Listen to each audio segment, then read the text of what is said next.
For me, these are some of the important things that you need to consider when you design your learning experiences. When you're unit planning, you're planning your modules or your lesson, doesn't really matter however you term it.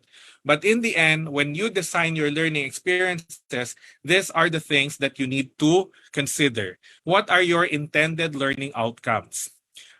Do you consider the context of all your students? Remember, hybrid learning, especially when you're flexing, that you have a HyFlex environment, that means that you deeply consider the context of the students.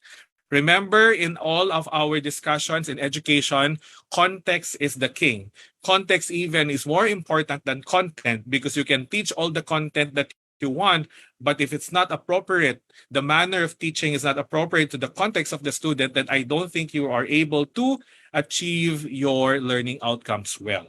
The other one is learning environment. Hybrid or HyFlex learning very much depends also on the learning environment. If before our priorities, we look at the curriculum, how you are going with the pedagogical approaches, minsan the learning environment, most of the time the learning environment takes a back seat because we are just in the classroom. But in a hybrid or HyFlex learning environment, remember, you have two spaces for learning. We have two learning spaces. That's the physical space where your on-site students are, and then you have the virtual space where you have your online students are. So if you have two kinds of spaces in your hybrid learning environment, how do you now factor in this reality when you design your lessons? How do you now factor in these two different learning spaces that you are in at the same time when you design your assessments, when you design your, when you pick up the materials or choose the materials, specify the materials that your students will have to use in your classes?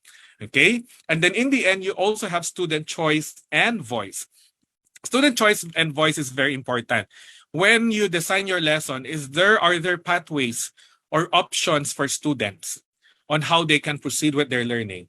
Remember, student choice and voice is not something new. It's not exclusive to hybrid or HyFlex learning.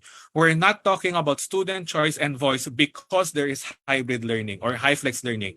No, even before the pandemic, student choice and voice has been something that we have been pushing and discussing in our classroom. Okay, so later on, let's find out what it means. And then the next thing to consider, are we designing for interaction? Are we designing for interaction and engagement? Look at all these things: intended learning outcomes, context, learning environment, student choice and voice, interaction and engagement. These are not something new. These are things that you consider when you design learning experiences, regardless of the modality. If you have been with us with Rex Academy, in 2020, we talk about online distance learning. In 2021, we had a series on blended learning. Now we have a series on hybrid or HyFlex learning. Every year, we have been journeying with our teachers right now. And I have the privilege and the honor to be with all those, webinar series, along with different sets of, teacher expert, champions. And if you have noticed, it's all the same. What we have been discussing is all the same. It's just a matter of contextualizing our understanding of these elements that we need to consider when we design our learning experiences. This is what we call as our, core principles, as our, constant principles, so that regardless of the modality that we are adopting in our school, they remain constant. They are things that we always need to consider. It's not even a question. It's always something that an instructional leader, that a good learning design expert should always be considering.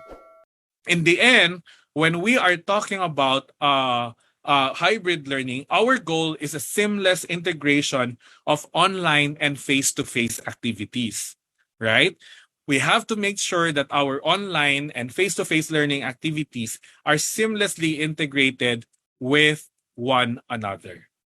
Okay, so how do we do this? How do we ensure that there is a seamless integration of online and face-to-face learning activities? Number one, always be clear with what you want your students to be able to do know or value, your KSV, knowledge, skills, and your values, as a result of taking your class. 'Di ba, when you design a learning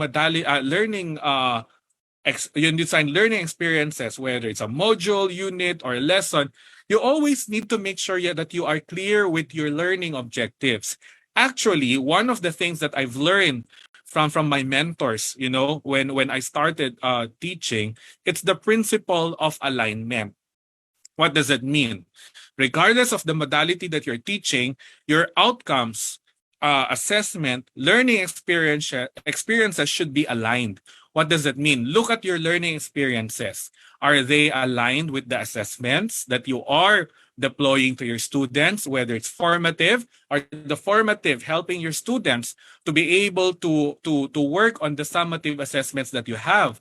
Are your formative and summative assessments, your performance tasks, are they ultimately showing clear evidences of the student being able to reach or demonstrate the mastery of the outcomes that you intended to teach to our or develop in our students? So in short, principle of alignment is very, very important because you want to know, you want to ensure that when you set your outcomes, when you design your assessments, they are aligned to the outcomes. When you design your learning experiences, they are aligned to the assessments. So this is what we call as the principle of alignment. Once you have the principle of alignment clear in your design, you now have to proceed to the next part.